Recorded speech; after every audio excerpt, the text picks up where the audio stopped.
Chad here with Eden Wellsprings. Today we're going to talk about just running some of the adjustments on a whole house RO. This is one of our smaller units, the Advantech 1,000 gallon a day low pressure unit. And right now our storage tank, we got a 500 gallon tank, is full. So our unit is not on and running, but we can fake it out by pulling up our pressure switch, which is going to make it think that the water level is dropped, and it's going to turn the RO on, which we'll hear in just a second. There we go. Now, when it starts running, there's a couple things that we want to look at. The first one is filter in, and you kind of see the pressure running through this. Let me put my old man eyes on, and we're running about, close to 50 psi. And if you scroll down here and look at the filter out, what we're looking for these two is for these valves to be at about the same pressure. If the filter in pressure is high and the filter out pressure is lower, what it means is that these filters have become clogged and it's time to change them out. We don't really want to see much more than a 10-pound pressure difference between those, and you can change them out sooner than that. The pump pressure down here at the bottom tells us the pressure that everything is running at the RO. Okay, now, if we look up here at our flow meters, this tells us some really great information. Now, this is a little confusing. We've got permeate, concentrate, and recirculate. For this particular instance, we're not using the recirculation. You'll notice it's off.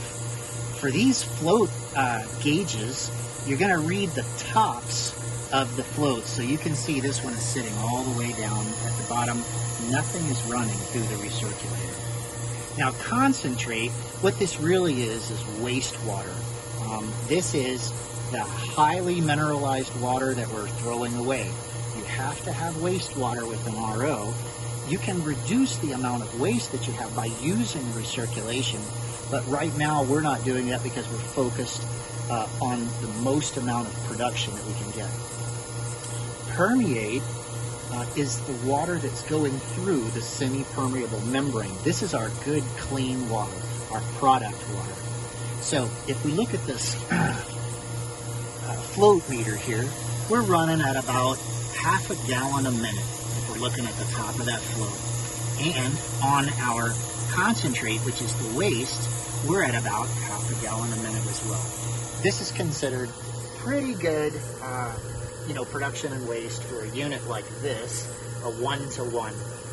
Using recirculation and stuff like that, we can minimize the waste in a different way. We're just not doing that at the moment.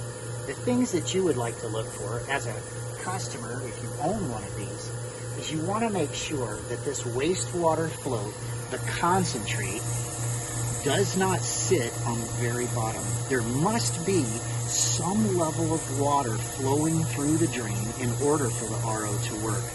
Now, if we adjust this, let's make it to where we have even less water going down the drain. We're going to go way, way down as far as we can.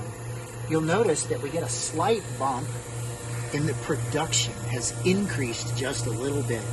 And if we raise this up where we're wasting more water, you'll notice that our production level will drop.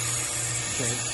But we don't really want to be wasting 3 gallons a minute of water. So we want to dial this in where we're running efficiently, but not have the wastewater, the concentrate, not have it sitting on the bottom of the gauge. We want some water flowing through this all the time, and we want to maximize our product water, the permeate.